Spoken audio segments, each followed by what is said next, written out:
दोस्तों साथियों नमस्कार। मैं हूं आपका अक्सनिगार सहाफ़ी मनोज अलीगढ़ी और मैं हूं ताला तहज़ीब की नगरी अलीगढ़ में और मेरे साथ है उत्तर प्रदेश ही नहीं बल्कि भारत की जानी मानी शख्सियत जो पहचान की मोहताज नहीं है।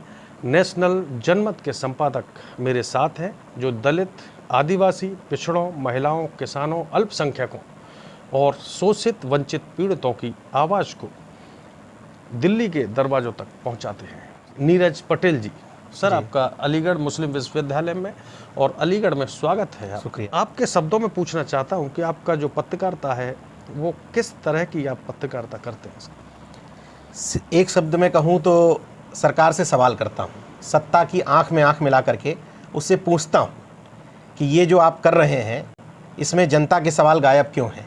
क्योंकि किसी भी पत्रकार का काम केवल वो खबरें नहीं होती हैं जो सरकार बताती है।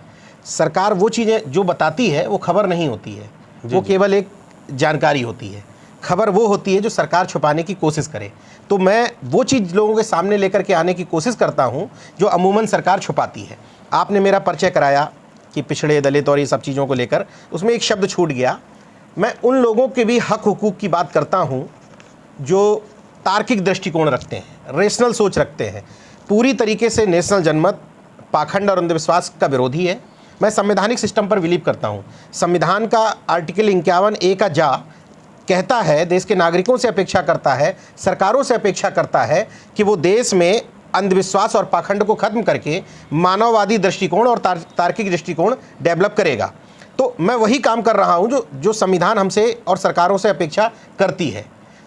तीसरा सबसे महत्वपूर्ण बात है कि वो तबका जिसकी आवाज़ सरकार तक नहीं पहुंच पाती है, तथाकथित जिसको मेन स्ट्रीम का मीडिया कहते हैं, मैं उसके लिए एक शब्द कहता हूं कि वो मेन स्ट्रीम का मीडिया नहीं बल्कि कॉरपोरेट मीडिया है।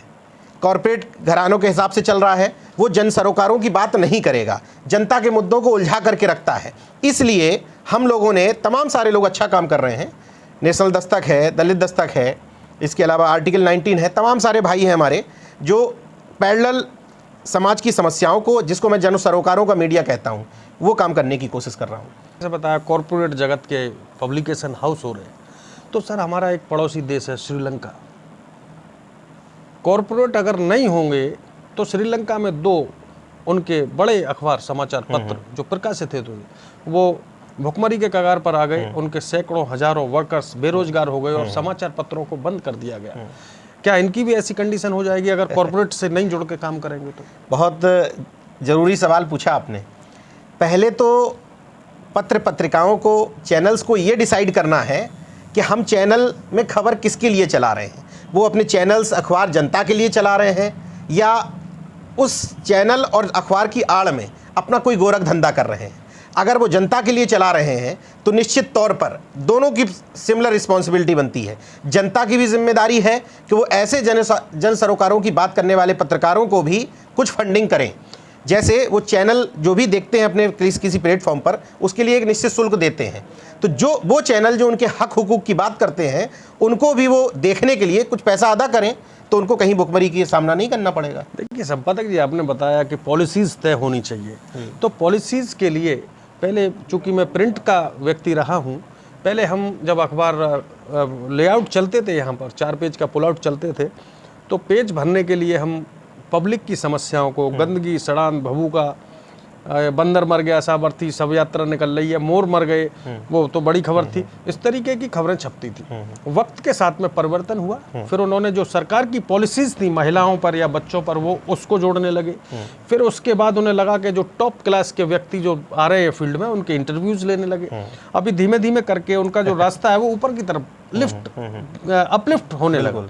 तो ये तय तो चैनल हमें और आपको करना होगा, लेकिन कॉर्पोरेट जो जगत के लोग हैं उनको तो जो मालिकान बोलेंगे वही करना होगा। बिल्कुल करना होगा। चलिए, बहुत अच्छी बात कर रहे हैं। मैं एक सवाल और पूछना चाहता हूं आपसे। जो बहुजन समाज है उसकी सबसे बड़ी ताकत क्या है? बहुजन समाज की जो सबसे बड़ी ताकत है वही उसकी कमजोरी है, और कमजोरी ही ताकत बन के उभरी है। वो कमजोरी ये है कि वो पीड़ित और शोषित है। ये उसकी कमजोरी भी है और यही उसकी ताकत भी है। ताकत इसलिए है कि पीड़ित और शोषित है, तो वो तमाम मुद्दों पर एक साथ एक प्लेटफॉर्म पर आ जाता है। मान्यवर, मैं आपकी बात को काट के अपनी बात रखना चाहता हूँ। आपने बताया कि जो बहुजन समाज यानी दलित, शोषित, वंचित को कमजोर आप बोल रहे हैं। अभी उत्तर प्रदेश में हाल ही में चुनाव हुआ है, उसमें 20 ओबीसी और 9 दलित समाज के मिनिस्टर्स हैं। कौन से शोषित और दलित की बात कर रहे हैं आप? बहुत बहुत अच्छी बात कही आपने। मैं नेशनल जनमत के माध्यम से लगातार अपने दर्शकों को ये बताने की कोशिश करता हूँ कि आप जन्म के आधार पर तय करेंगे किसी को या कर्म के आधार पर। तमाम सारे लोग मुझसे कहते हैं कि नीरज भाई आप अपने लोगों पर सवाल मत उठाया कीजिए। तो अपने की परिभाषा अगर वर्ग से है, अगर जाति से है, तो फिर आप किसी पर सवाल मत उठाइए। प्रधानमंत्री भी पिछड़े वर्ग से हैं, राष्ट्रपति भी दलित से हैं, तो फिर आप सवाल किस पर उठाएंगे? तो मेरा मानना यह है कि आप जाति वर्ग के हिसाब से नहीं बल्कि कर्म के हिसाब से तय करिए। और कर्म से कहने का मतलब है उन पिछड़े और दलितों को जिनको आप दलित पिछड़े कह रहे हैं, वो जन्म तो लिया है उन्होंने, इसमें कोई डाउट नहीं है, लेकिन उनमें से एक भी विधायक, एक भी सांसद बता दीजिए जो लेटरल एंट्री पर सवाल करे, जो पेट्रोल डीजल के बढ़ते हुए दाम पर सवाल करे, जो निजीकरण पर सवाल करे, जो आरक्षण खत्म होने पर सवाल करे, जो सारी चीज़ों का प्राइवेटाइजेशन होने पर सवाल करे। तो अगर वो सवाल नहीं कर रहे हैं तो वो उनको मैं जन्म से दलित मानता हूँ, लेकिन वो कर्म से कतई दलित नहीं है। इसी चीज़ का नेशनल जनमत एक बात और कहता है कि हमें अधिनायकवाद से बचना चाहिए। तमाम सारी पार्टियाँ, चाहे वो बहुजनों का हित की बात करने वाली पार्टियां हो, सामाजिक न्याय की बात करने वाली पार्टियां हो, या इसके विरोध वाली पार्टियां, तमाम सारे पार्टियों में हम लोग, तमाम वो लोग जो मोदी जी को पसंद नहीं करते, वो कह देते हैं कि मोदी भक्त है। लेकिन मैं कह रहा हूं कि मोदी भक्त महज एक शब्द है। सब ने, चाहे वो बहुजन समाज पार्टी हो, चाहे समाजवादी पार्टी हो, कांग्रेस हो या कोई भी दल, सब ने भक्त पैदा कर रखे हैं। और इन भक्तों की वजह से समाज के असली मुद्दे गौड़ हो गए हैं और अधिनायकवाद, व्यक्तिवाद हावी हो गया है। मान्यवर, मैं आपके वीडियो देखता हूं और मुझे हमेशा प्रेरणा और साहस मिलता है आपके वीडियोग्राफ्स देखकर, जो भी आप वर्क कर रहे हैं। लेकिन मेरे मन में एक जिज्ञासा है, और मेरा ही नहीं, लाखों सैकड़ों दर्शकों का सवाल है।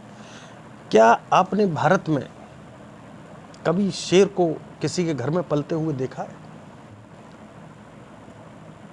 नहीं देखा ना। बकरे, घोड़े, गधे, है ना, इसी तरीके के। तो शेर को अगर पालेंगे तो वो पार्लियामेंट में या विधानसभा में अगर सवाल करेंगे तो ऐसे शेर को कौन पालना चाहता है? डॉक्टर BR अम्बेडकर ने कहा था, शिक्षा वो शेरनी का दूध है जो पिएगा वो दहाड़ेगा। लेकिन यहाँ तो शिक्षित होते तो हैं, लेकिन दहाड़ने की आवाज़ न जाने कहाँ चली जाती है उनकी। अभी आपने खुद कहा कि शेर को कोई घर में नहीं पालेगा। शेर अपने जंगल के लिए तो मुक्त है। अपने जंगल में तो रंगबाजी से टहल सकता है, अपने जंगल में तो दहाड़ सकता है, बात कर सकता है। तमाम ऐसे जंगल हैं अभी मौजूदा समय की राजनीति में जहाँ पर बहुजन की बात करने वाली, तथाकथित बात करने वाली जो पार्टियां हैं, वो अपनी अपनी पार्टियों के राष्ट्रीय अध्यक्ष हैं। उनको दूसरों से नहीं पूछना है, लेकिन फिर भी उनकी आवाज़ शांत है। इस वजह से क्योंकि वहाँ कहीं ना कहीं व्यक्तिवाद हावी हुआ, परिवारवाद हावी हुआ, पैसों की लालसा हावी हुई। पैसा इतना जब आप कमा के रख लोगे तो स्वाभाविक है आपके ऊपर ईडी का भी डर होगा, CBI का डर होगा, छापेमारी का डर होगा, तो आप बहुसंख्यक वर्ग की बात नहीं कर पाएंगे। मान्यवर, आपके लगभग 10 करोड़ दर्शक हैं और कई मिलियंस आपके सब्सक्राइबर हैं। ये आखिर इतनी ऊर्जा आपके अंदर कैसे आती है जो आप इतने लोगों को हैंडल कर लेते हैं और नया नया एकदम विचार प्रकट करते हैं, जनता के बीच में जाते हैं? देखिए, मैं हूँ, आप हूँ, या कोई भी यहाँ जो लोग हैं, हम लोगों के पास सकारात्मक रहना एक मजबूरी भी है। सकारात्मक अगर ना रहें तो दूसरा कोई विकल्प नहीं है। इसी पूरे माहौल में, जिस माहौल में अब व्यक्ति की आज़ादी छीनने की कोशिश हो रही है, जिस माहौल में ब्यूरोक्रेसी को नतमस्तक करने की कोशिश हो रही है, शैक्षणिक संस्थानों का भगवाकरण करने की कोशिश हो रही है, ये मेरे आरोप नहीं है, जो स्टूडेंट्स आरोप लगाते हैं, जिस तरह के कुलपतियों को बैठाला जा रहा है। आप जहां पर महोदय बैठे हैं जिन्ना का जिन्न अक्सर निकल आता है, अक्सर निकल आता है।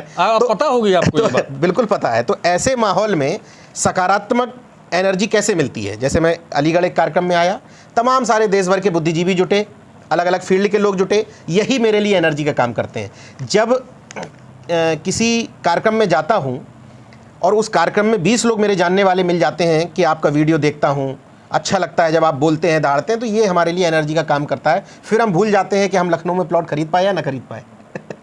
वो एनर्जी मिल जाती है। काम एक प्रोग्राम से 10 वीडियो बनाने की एनर्जी मिलती है। बहुत अच्छी बात बताई आपने। एक शायर की 1-2 पंक्ति हैं, क्या मार सकेगी मौत उसे, औरों के लिए जो जीता है मिलता है जहाँ का प्यार उसे, औरों के जो आंसू पीता है। आपकी बात में एक बात ऐड कर देता हूँ जी। कि तमाम वो लोग जो समाज पर आरोप लगाते हैं कि समाज सहयोग नहीं करता, मैं तमाम ऐसे लोगों को जानता हूँ जिन्होंने समाज का काम करने का बीड़ा उठाया, समाज ने उनको सहयोग भी किया। मैं एक प्रयोगशाला हो सकता हूँ, छोटी प्रयोगशाला सही, लेकिन मैं एक प्रयोगशाला हूँ। मैं सिर्फ एक बात कहता हूँ कि अगर दान पात्र पवित्र है तो धन छोड़िए, जान देने वालों की भी कमी नहीं है, लेकिन दान पात्र पवित्र रखिए, नियत साफ रखिए, स्थिति डावाडोल मत करिए, मन से जो बोलिए। अपने नेशनल जनमत के माध्यम से मैं जो बात बोलता हूँ, आप मेरे घर पे आइए, मेरे आचरण को देखिए, मेरे घर परिवार को देखिए, उसमें मैं खरा उतरता हूँ। जो कहता हूँ वो करता हूँ। जब आप कर्म से और अपने मुंह से कही हुई बात से समान रहते हैं तो जनता का सहयोग और प्यार मिलता है आपको, कोई इसमें डाउट नहीं मुझे। तो साथियों, आप थे हमारे साथ जनमत के संपादक नीरज पटेल जी, और मुझे पूरा यकीन है कि आपको सर की बातों को सुनकर बहुत अच्छा लगा होगा। सर, मुझे भी बहुत अच्छा लगा। आपका बहुत बहुत धन्यवाद, आपने मुझे समय दिया। अभी जिनको आप देख रहे थे मेरे साथ, ये मनोज अलीगढ़ी जी हैं, शानदार पत्रकार हैं, अलीगढ़ में रहते हैं, अलीगढ़ी नाम से जैसा पता है। आपको इस तरह के पत्रकार, मेरे जैसे पत्रकार, एक दो से काम नहीं चलना है, सैकड़ों हजारों मनोज अलीगढ़ी की ज़रूरत है, सैकड़ों हजारों नीरज पटेल की ज़रूरत है अपने गली मोहल्ले चौराहे में। ज़रूरी नहीं कि आप मुझे पसंद करते हैं, इनको पसंद करते हैं, जिसको भी पसंद करते हैं उसको सहयोग करिए। तब आप ये कहना बंद कर देंगे कि ये दलाल मीडिया हमारे मुद्दे नहीं उठाती है। अगर जन सरोकारों का मीडिया चाहिए, अपना मीडिया चाहिए, बहुजनों का मीडिया चाहिए, तो इस तरह के लोगों को सपोर्ट करिए, इनका चैनल देखते रहिए। जय विज्ञान, जय संविधान। धन्यवाद।